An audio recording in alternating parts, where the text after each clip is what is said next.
Apai mu Ghana this year yama munyina chi ema makwaba eha eye radio link so nie adu watwen kron na chiripo ba koso ena mwaso eguo no ebraso sa ensama hodo ya yedi agu nkrata so se radio link du baako empa mu Kaseɛ yede somo Kaseɛ boy efri radio link fidua mu a etwan ho frede ewo aba fontentan Kaseɛ no so afa www.radiolinkgh.com so tuning.com so NFA modernghana.com so in him is live information center dawroma woni a wonom ewo agosa etie Kaseɛ no ebi adishman gardens efa bi ewo kenten solo information center ewo twumia kwanta bipotrim happy home unisex salon wonom ebutu sabu zongo junction no so ya wo mabiem amadehye etie Kaseɛ no ebie eno tachiwa information center dawroma twumia kwantafo efa Kaseɛ no bi se ukopie mu ewo blue cross wa na ne eye crobia sport ye free mine information center dawroma adehye ya wonom ewo ye free nyina etie Kaseɛ no ebie blue cross for efa bi ewo righteous radio woni a wo abo so eye zagidi information center dawroma wonom so etie Kaseɛ no ebie Hansa Ja Art Information Center Nanamia Information Center Chirakwan ewo Akisimasu Nyamene hene ampa sansama ena wo machirakwan ewo Akwamu Information Center Kranka ena wonmo ebutio Incommode Information Center Chirakwan ewo Awropata Se ukopiem ewo Total Filling Stations ahodo ya ewo Tachima Kropo mu a de ewo Kumasi Main Station na afa de ne Methodist School no edi animhwe nyina bi atomu ya wonmo efa Las Vegas wo ne NIB Bank no ena edi animhwe na Bush kantia Chirakwan ewo Hansa ehye choba ewo abanmu adansia sport agrobeso choba wo nyina to apete se bompete ama adehye anya Kaseɛ no bi adie Spencer Pub Hansa Brigade eho ena won mubutu okopiem ho no manopa ya waye nhyiraba ya wonso utie Kaseɛ no ebie na York City Pub Chirakwan ewo ahemfi number 2 high tension ewo side Black Avenue Saloon Wamo ebutu Old Police Station na Ampusco Barbering Saloon wonom ewo Methodist asori dan no hom Esa Filling Station wonom butu Kumase Kwantempo no dependable phones na nabna dwom eho ena won Chirakwan ewo Gabi Stones Electricals wo Chirakwan ewo Hansa BA Choba Jamestown ena won ebutio Star Filling Station wonom butu Tobodon Kwantempo no hom Boga Barbering Saloon Twimia Kwase ena wo Chirakwan ewo Ericus Multimedia Jomo ena won ewo Gaso Filling Station wo Chirakwan ewubu Tachimai Sunya Kwantempo no ena afei Monte Carlo Barbering Saloon wono mubutu aboso Kofibo Enterprise OM Asamo Enterprise ena afei Darling Popcorn wo Chirakwan ewo Kumasi Main Station babi atasi folodu hansa eho na wo mubutu a wo muso abiemu ama adehye etie Kaseɛ no ebi na anopa wie ensema hodo ya wo beti bie enese Ghana mampanyini na adodankwa akufu ado e dia to dwa kyerɛ sɛ wo man Ghana gather them and say gadam say yade bia edi o man Ghana nya papa Mampanyin na adodankwa akufu ado enra State of the Nation address what it to dwa wo kyerɛ sɛ o man Ghana ebra coronavirus etisi yemu kra na emu odin 2020 mu no sɛ enema mu ye den no aduane de anshoto ewo man Ghana mu na adwamtenani edima ani PP was nkokro amanyoko eye owura Fred Blay what they told just say enra presentation ya mampanyine na nadu dankwa kufu furu gina simpie so ye no aso na ni papa na mampanyina kyerɛ sɛ ewonim de efa o my Ghana ho na honorable Haruna Idrisu en watch say enra nsama mampanyin de beto mrahye bedwamfo animu yi na nka niema bi wa nsem bi wa obobɔ so enso no wa mobɔ so wadi mampanyin ho yaw pa na se ukopie mu ewo mrahye bedwafi a majority chief whip owura Frank Anodompre what they told you kyerɛ sɛ enra de course ewo mrahye bedwafi wa bra mampanyine na nado working can State of the Nation's address na dom kumaya wonmo wo mrahye bedwafi ehuru Chief Justice owura anim yeboa enafe mampanyine na nado no nhyehyɛ kwan so na Health Minister Honorable Kwajima Manu no de atudwai wo kyerɛ sɛ mpanyfo obo mo homɔden asanka coronavirus nuro no wɔn benya dodoɔ na atɔ nso so no asa duro no ɛho ayɛ den ensem wei ni afoforo pinua ena editie edika abawo mu a anopa wie yesi nkonwa yede som wo se radio link du baako empa mu Kaseɛ mo akenkanfo eyeme Wachirama Tiame Kwadwo Usumene. Nana Amasewa Ampoma.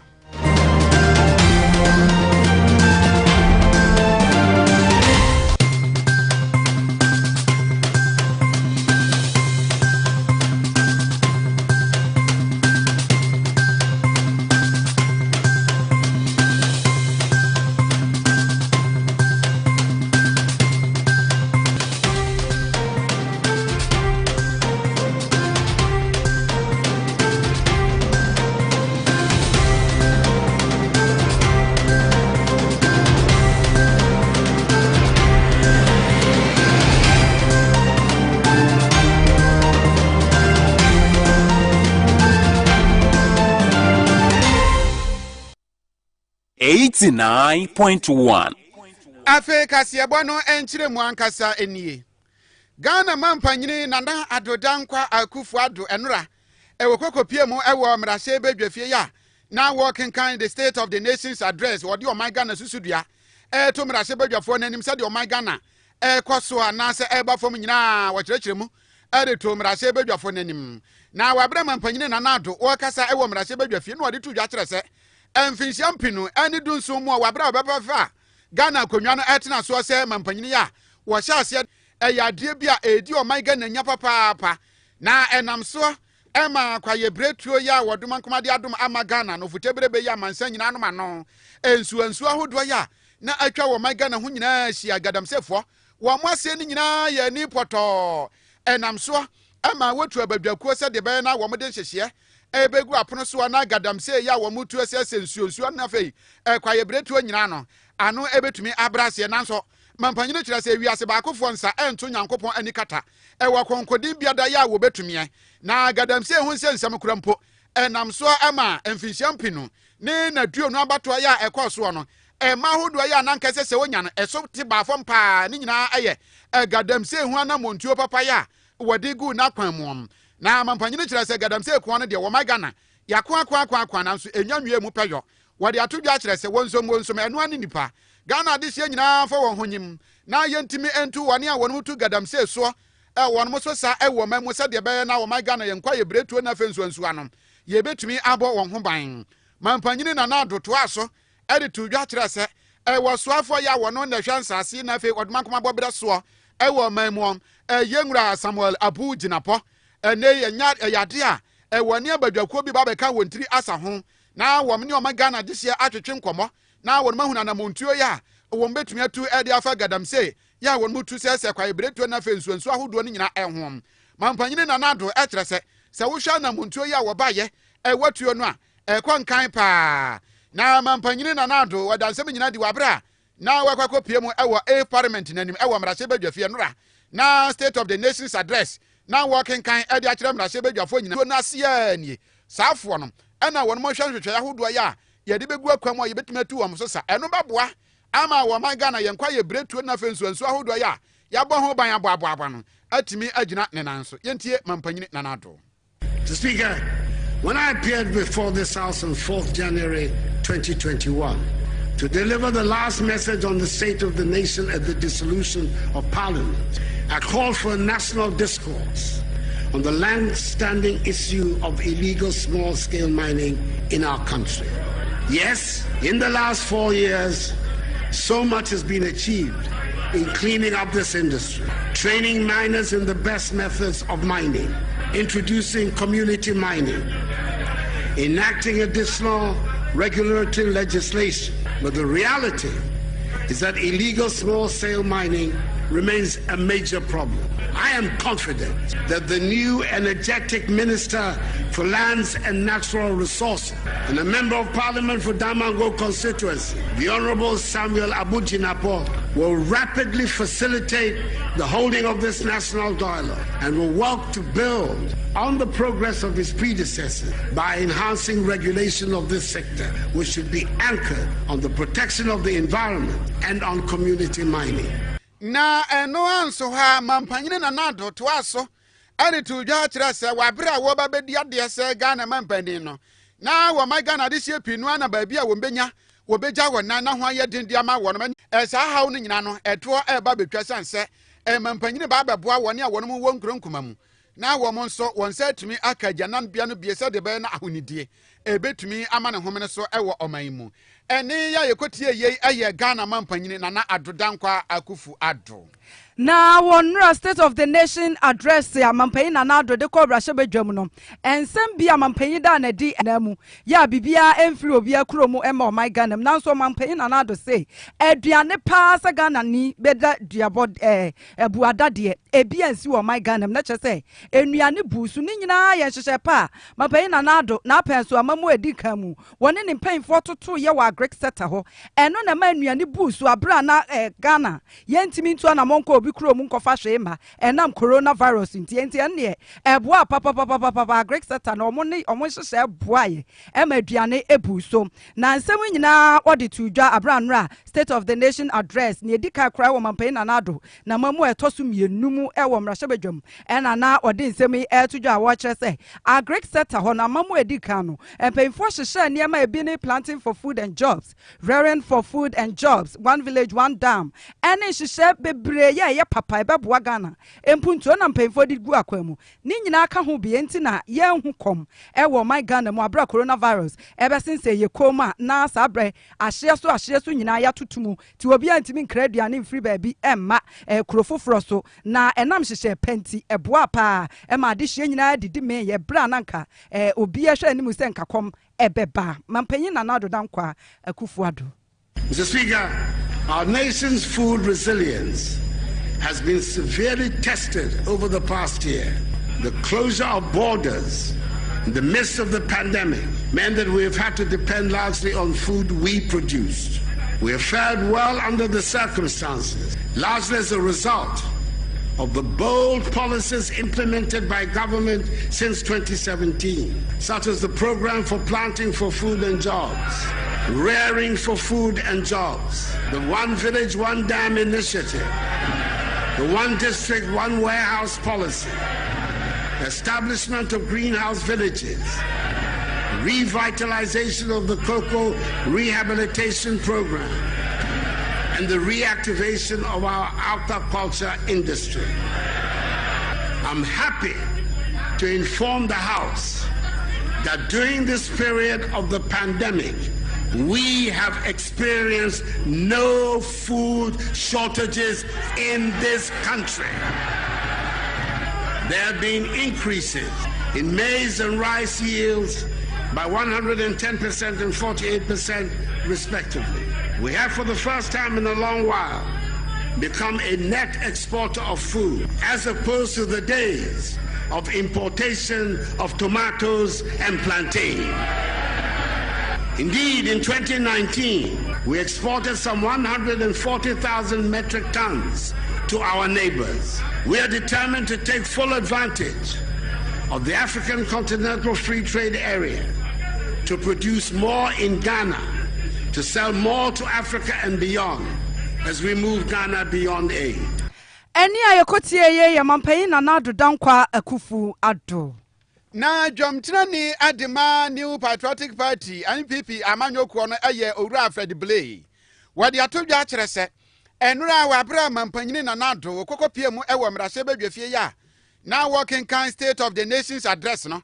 Mampanyini ya adwuma ni nyina akire se ewo ye mampanin bia woni mo man Ghana ni sisudua se de AC ekro. Ewo nyabre aka nsem no mako na ensem ahodo ya mampanyini de to mrahye badwafo anim no. Na esise so aposo kire se mampanyini ye obi a woni mu Ghana mu asem pa na wahusa de ewo man Ghana ni sisudua ekro ena wodi eto mrahye badwafo anim. Yengra Fred Blay akire se anamontuo ya anra mampanyini tu ya ewo mrahye badwafie no ewo yade papa owura Fred Blay wadansem nyina di ewo enkran pompuni mantam wabra na mampanyina Kaseɛ na wone nsantwerofo etwetwe nkomo kire sɛde wosi hu mampanyini Nana Addo nsam ahodo ya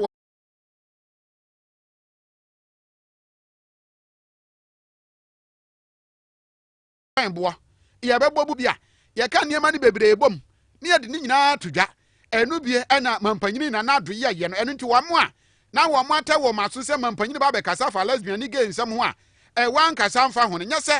mampanyini hu ye na mom yade a anamontuo ya mampanyini tu ye no wabɔ ne ho mmɔden paa na ebra esem mu ano gay ne lesbian sam no empanimfo beba monten so na wo mo de eno ho nsam aba beto Ghana fo nyina anim na ne nyina mu ano na yengura Fred Blay kire se wono no de kwanya mampanyini fa so na wo kasa ye eyi nsam no mako ade to mrase badwafo anim no wono huni se wo ye adwuma ne nyina enra yentie owura Fred Blay. Very good, extremely impressive. It took his time and in detail dealt with every aspect of the national life. President has done his duty. This is not a budget statement. This one is a the state of the nation address. And therefore, you don't expect him now to come and talk about specific figures here and there. So let's leave Friday or Thursday. You will hear the budget statement, some of these things will come up. So I think this one is only a byproduct of enthusiasm from the minority, but it's not an issue that you should even ask me about. I'm extremely impressed with what the president did. It was exhaustive. He went sector by sector and not just telling government. He talked about the legislature. He talked about the security service. He talked about even sport. He talked about it. Everything that the government is doing for the people of this country. And me, I must say that I'm proud that chairman of a party that he is leading in this country. Ani ya ye kotie ye aye dwamtrani edema New Patriotic Party ani PP wasonko kroko amanyoko no owura Fred Blay. Na wukọ mrashabedwamo a ekukuma no wo mo kandifo Honorable Haruna Idrisu papa ye mrashabedwani wo Tamale South wono nsem bia tudwa wo kyese wadi mampai nanado ho ya papa fa State of the Nation address anra wode ebekin kan kire mrashabedwamfo ma ebi so Ghana de hye nyina so na nsem nyina wode tudwa abra anra State of the Nation's address wo mo de ni nyina ekogu ye mampai kinkan ni nyina wieye ya nsem trefo bopini honorable said the panyas yakenkan ye de agidi se bibia koyie na wo hu ne sen honorable kire se oh we die na ewom die pa na na was State of Nation address ya mapanyi na na do bekenkan ye mu eniema bi mu anka ye hwehwe so obebo so eno Ghana fo ani abro mo pen wasmetie ebi ti se e car o my Ghana de mapanyi wa hu wanko ena gay ni lesbian hu nsensemi eno so wa amoso afe papa domlevo papa auditor general wo mo boss yi papa ya na anu ada ye twere krata ma ne se won kofie na adwuma no wa ya awie nti won ko retirement sansensem bi sei ela ka mampanya wo so oboso na akyerɛkyerɛ mu ma ade hye nyina ate ase ne nti a bibi sa ene wo wagina tu a watu afa ho na abekenkan nsɛm tra na ne ehia o my Ghana fo nyina hwehwɛ animu etie wanka na no State of the Nation address be na abekan no Ghana ya bobra na ase yetebia be na abekenkan ye ena ono abu kyerɛ mu sɛ wo eka o my Ghana de eye 297 billion ya de koye GDP so a eyo hanom nchichemu aduoso nwotwe eno no wa amoso ya no eha o my Ghana pa na abekan ye no ya wanka eka o my Ghana de ekobasa emwa ya maame mu anase ordinary Ghanaian bi onenam Ghana ya wo penchechiremu akwa ase no emwa no mani hu aban ne sika wonya ya ene ne ewadi so adi abro so anase ayeden ni nyina ekutia oman no setimamu ni so antiase a emwa ento ono de wobeka sisu pese and run some mampanyi bekenkan machewedwom no wono de won hu se bibia wom na mom wasenya di mampanyi ho ya papa sansa niema titru a ka wose mampanyi eboso no wanka ho asem. Honorable Haruna Idrisu. It was disappointing not hearing from the president on the state of our mfueka o my Ghana de ne niema nkitinkiti bi no ehemfa na mampanyi bekwa akogina na wakyerɛkyerɛmu o ene ayekotie ye Honorable Haruna Idrisu ekukuma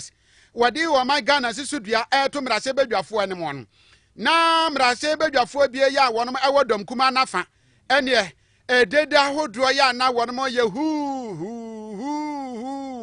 na wabra wamutu di kira se Chief Justice anim yeboa wonon so bepiemu ewo mrase badwafo no edede we ya because o ya na edom kuma nafa ene hu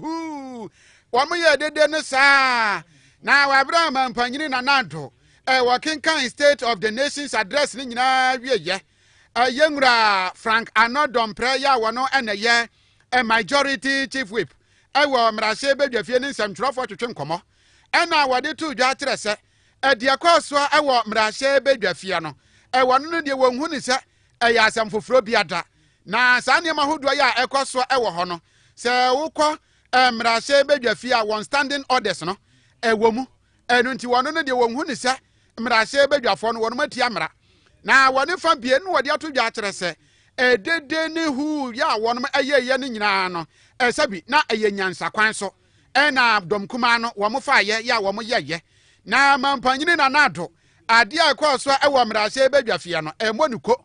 na empusu no koraa ɛsan sɛ ɛwɔ no no sɛ wahu abrɛ ade akrama hu a ɛwɔ pɔ ne wo aboangyere mo ahu ya pɛ na wobu na ne chie sɛ dwɛ na mampanyini gyina mu ɛwɔ abra na wɔ mo tia mu hu wɔ mo chante nyinaa da na mampanyini na nado wɔ kenkan state of the nations address no ya wɔde to mmarahyɛ badwafoɔ no nyinaa anim na deda hodoɔ ya ɛkɔ so nyinaa no ampusu mampanyini na nado ɛnam so ama ɛwɔtumi kenkan ne nyinaa hwieyɛ na ɛnum ɛna yɛnwura franka no dɔmprɛ wɔkyerɛ sɛ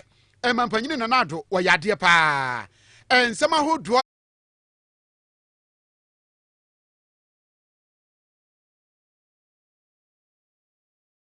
Solid. The president was transparent. He was honest. I wish we could have the debates this afternoon. I mean, the speech was rich, and you can see it, the confidence with which he delivered it. So I think that we can't wait to start the debate tomorrow. And I'm just hoping that our colleagues will participate fully for us to let the Ghanaian people know. I think this is a wonderful presentation. Well, what can you say about that? I think it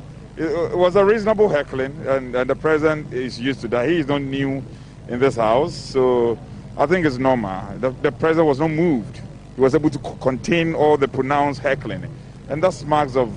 a true leader who is not a visitor in this house. So I think it's a good one. It's a good one. Ani ya ekotie yei eye nsawamu adwagiri mrashe bedwani wanukro ya na ye majority chief whip ewo mrashe bedwafie onimonyamfo Frank Anodompre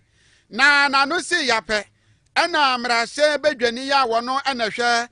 botiano English. Delighted about the austerity of the president, his composure, the energy, and of course the issues that he raised in the economy. There is life in every sector of almost everything. In the face of the global challenge of COVID-19, the economy is still doing very well, and Ghana, for the first time, had to export food, become a net exporter of food. That is, to me, quite a refreshing moment for us as Ghanaians. What the president said again is that we should brace ourselves and work harder to improve on the current situation that we think is better. We still think that we can do better for our country. So I think that the debate will be quite interesting from tomorrow. Unfortunately, we have only 2 days to debate this state of the nation. Of course, most of the things will find their way in the coming budget. That will give us opportunity to fully debate the budget as well. Even in the debate of the budget, we'll find some of these things useful in the debate of the budget when it's finally put before the House on Friday. Onipa yekotie nini aya mrase bedwani ya wono nhwe botiano English amanfrom abatomposuano eso onimonyamfo Sylvester Tete.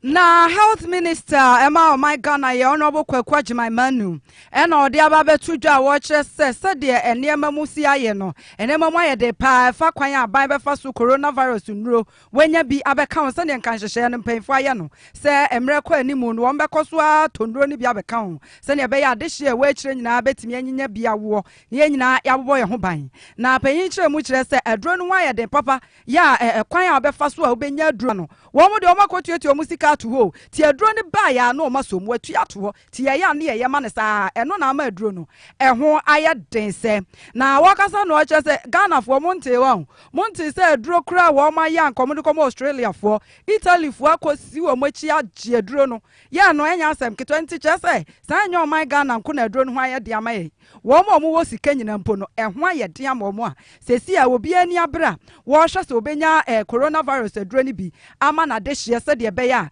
obia betimi abon ho ba free ade coronavirus ho na se de wadi kiaka no aban so ye hyehye wo mo beboa ma obia enya aduro ni bia wo na omanfo ebe kai February bosme de toso aduonu enan no my Ghana coronavirus aduro edi kan ebe duro my Ghana ma na dodo ne 600,000 ya mpemfo kire se AstraZeneca COVID-19 vaccine na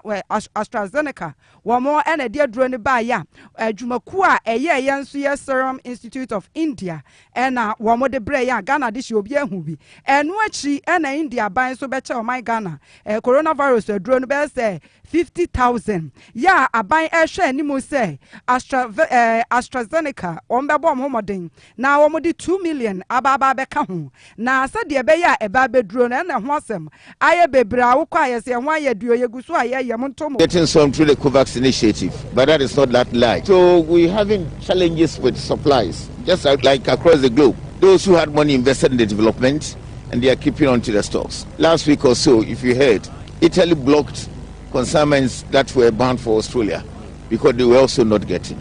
But we placed orders for some procurements to be done through the African Medicine Supply Platform,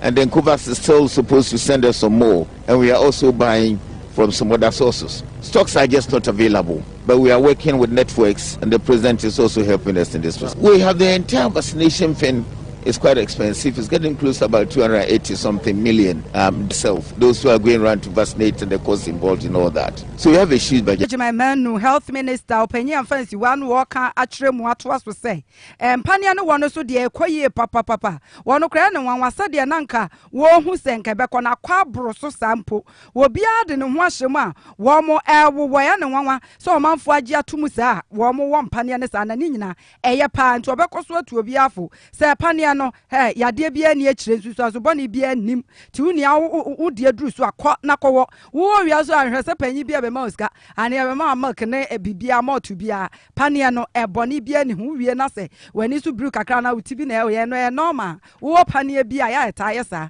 it's a month for war pania now coffee, milk be any tree, honorable Kwaku Ajaman menu. I might think that it's gone quite well. Initially, we thought that Ghanaians wouldn't even come out for the vaccination at all. But from reports that we are getting, it's like all the vaccination centers are getting queues now. And from morning to evening, people are there to be vaccinated. So what is left is how to get in the stocks. And we are working very hard to make sure that we don't run easily out of these stocks. I don't know what adverse effects that you are talking about. We might have slight adverse effects when you go to vaccinate. Have you done yours? They will tell you something like slight headaches and all that. The pain on the site of the injection and things. These are not very serious adverse effects, but light ones might not warrant the compensation at all. Any I quote ye honorable Kwaku Ajaman menu health minister was a compensation be any war paneria now coffee away at the acho bon hobine. Afe yanko infimfini mantamu. Egomwa West Security Council ya ewo infimfini mantamu ni abusia ya. Wo madehye be yese dumiensa. Wo no kwakọ top mu ewu ya no asinkonwa ya wo mede atodwa akere se. Nyame ya adom a wo kyena. Match bosum ya ye wo mo ya da to so du baako wo mbesi nkonwa. Na wo no ma ye mass barrier e de amankwada baako mako be yese dumiensa ya. Wo no kwakọ to nsuo mo ewo apam ewu ya no. Na wonum a kire se nsem nyina beto odwa wabra wonum ye emergency meeting enra Ennis Marine Department ya wonum wo mfimfini mantam de to odwa kire se wabra wonum bo adwuma na obi beyi wo maso tire kire se enkwada no bi kompona no se wonum kwa kodwa na nso yade apo atabiri wonum nyina mene wonum nam so ma wonum di mirikatente ekokopie mu wo honum ya wo mutimi yi mu mienu ya yede wonum ekọ St Luke Hospital ya ewo emfimfini mantamu a womopo de yetimi bo won homoden a sabire womoda so te ase na mmom bambo adwuma ko no bo won homoden ekokoyi amu no emu mako be yese nwotwe ya yede wonum eba ye na apam District Police Commander Deputy Superintendent of Police Moses Osokono woni sentrofo twetwe nkomo no wode tu dwa kire se sa kwansi adwuramfo esi abrana enwumre nonum abo pepepe ena obi domfo ebeyi wo masutire na wabra wo mo bo homodi ekokoyi emu enwotwe no anso ho a bambo adwuma ko santi wo ho egunsuom ya won mo do asukwa no a enamso ema won mo san kokonya bi kan ho a edididi mu a na chese woni a won satumi kan wo mo no de nipa be yese dumienu na won mo nyina ato anananom ewo ense do na enum ena yenwura Moses Osokono wode ato dwa kire se nipa dumienu ya won mo nyina ato anananom ewo ense na emu mienu eye ma ena afei emudu wonum nyina eye emema na sade won hyehye no esi eteye no nyame eye adom a wo kyena ena Gomwa West Security Council wo mo ne abusua ya wo madehye nyina ato anananom ewonse do no wonum ye mass barrier na wonum de apɛ ɛwɔ machiri kwan krakra ɛno nti nyame adom a wɔkyena da yi ɛna saa adwumadie no nyina da wɔn de bɛhyehyɛ soɔ ɛwɔ apam ya ɛwɔ mfimfini mantam Yantua Kaseɛ bɔne so na Executive Director ma African Center for Security and Intelligence Studies eyo report boatin wono na so de ode kokɔbɔ ema Ghana ban ne mpanyimfo se wɔsrɛ wɔ mo ada wɔ mo a mo boa bɔ ye ho ban te sɛ posifo no mo keka ho no wɔ mo nhwɛ na wɔ masitena mu no enya fɛ na enya dem wɔ mo ekoba sɛ ɛbɛboa mo mu nnwuma akɔso na emo maban jeja ho na atoto ne ma se na posifo e wa mfɔ mo ho asrafo e wa mfɔ mo na ye ne ma bia asa de a ebedum rebi kabima minka bia friends say democracy Ghana da sorry e na ya twea PSC a no obia sorry na ode ye ne opɛ no ebe jira afroman no ekoba ne sa e ne nyina ye behu panyi kyerɛ mu no wo kyerɛ sɛ e ya na ha ne pa wo hwɛ sɛ de aban ensimfa posifo ne sɛ de omo ne ma ebi wo wa agege nsamu a ya wo mo asetena mu kura bi wo a entwa yi a ya na odi awerɛhɔ pa sɛ enti we mu pa na ebo ye ho ban sei e na aban emfa omo ho kura sei na ne kyerɛ mu bi no waka sɛ wo hwɛ posifo si ya posifo titiru sɛ wo de wo adamfo bi a wo no wo ye posi ni da wo de ya hwɛ no hwɛ na brabo hwɛ obi wo hɔ kura wo mo mu wo mu no wo mo se obi wo hɔ a wo no a ne pam ne uniform ebi mu so wɔ a training system no kura na enkoye ma omo he bibia atete apansam ewa posifo akache ho enti wo ka kira aban sɛ aban improve your life mo brabo no nya fɛ wo mo fa akade a wo mu hia me ma wo no mu ntimi enye wo mo adwuma kama na posini na abekɔ akɔtɔ na tade posini na training baby okwaje ntete afiri kɔ ɛhɔ basa ɛde apa na wususu anase wo hwɛ ani mo afiri nipa a wo bɔ ho ban bi se ho ɛkyɛ sɛ bibia abɛgye nsɛm nti wɔsere aban ne niema ye ewo ho ensem nyina opanyin de to dwa enanopa ewo link go am show so abraja usutina se ena mpemfo to ahoma wo mo ene mpemfo yi wo mo saka panyin ya na eja usu ebisa no ensa de hye nyina tibie ene wo ka se mampanya ka ne de mom na mom aposifo ne side ho bambofo no won hwe ho papa ebi ti se IGP se ni kwa se wo aban wudu hu ko rewro mo sensem wo so ma aposifo na wo mo to abayi IGP wo mo pe ene mpemfo aka politicians munyi muhu free wo mo a se wo mo si posi tamadu ye fa posifo bense na we aso ne bansa we si minimum we si minister protocol some politicians munyi muhu nsinche na posifo na anya o madwuma se ankoba ne sa de a ene na waka sisu ne se bedroom rebi ye re be ho my Ghana paisan se wo no abrante ti baabi no hwe na ne wo so wonya posi ni no mfa na kade ama na no so obegya na ho koba sa ebe ma emrante kwan na se nipa bi mu kwan ama mo tie si monte so aye ne ense se omo ye cool no ometimi agye bi ye be wie akiro bon se democracy na ayira kabima nka bi no na ye hu biem ti obesra ban se aposifo ene asrafo mo mbo my Ghana ho ban ne de wo ma nani enko wo mo so papa owura boatin yes, bamboo share your party. Yes, ofiki ya no akɔfo obi na de na akɔ training na wakɔhyɛ ne uniform daddy. Ɔwɔ sɛ wo yɛn hyehyɛ in such a way say even wakɔ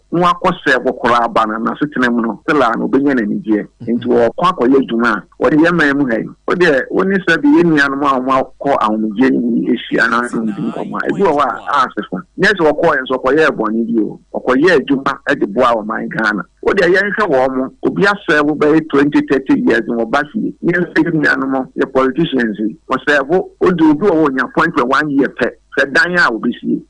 Send your obey cars or better them. Into your bamboo to say, yeah, bamboo is a cat and a cat. And looking at American to talk, yes, you have to one more bamboo coin. Person you must spend this car. Now, I send you spending. Oh, Papa, your budget at the mountain. Never, Minka, or Mountain, and to call Mountain. Police one is one and a palm uniform, one Mutiaka. I didn't know what I was. Police one and a palm uniform Chiaka. One Mutiaka, Opa, I didn't know what I was. With the Mr. One Muka come near my bamboo for the police for in and after maybe a bepwa a sense and your womb to win and twist them on one night. We have power more against pa, Akomapa. Will be a one could train you one more cry, only mushy, and ultimate indiscipline, unprofessionalism. I have a few on my woman. It is a party that not going to. instructor no problem no ono so instructor ni so be kana se ma wa ha wa kene bi kura ni afamo so ye NDC o so ye MPP o so e bi say en MPP ni power into we kan NDC ni asem na so kene NDC ba ni bi ni dia no ye ni den ha wo mo ba wo mo ntimi nka wo ma nhwe ni ye ni asesa mamra no na police fo no ni wo mo anya djuma tre be boa wo ma Ghana ye democracy no Infia Drummond Puyen, Upa Trotton, if you say a man for be branding it, by a police council, they could control IGP, not what trend. It's a party chairman, I beat their big constituency, not an air back to the police, and he said, me, no fashion, the party agent for fun. No, tell me no more, no man, son, no politicians, and no more guy, no more court. They also bound for home in Nipana, any part. I'm also a nipa, and to more now, more yes, I know. Yes, I know, obey your politics, obey your appointment back or China in me 6 months in which she died. No more so, no more so cool. If you could the stable life for me, I did not. I can't be a cancer.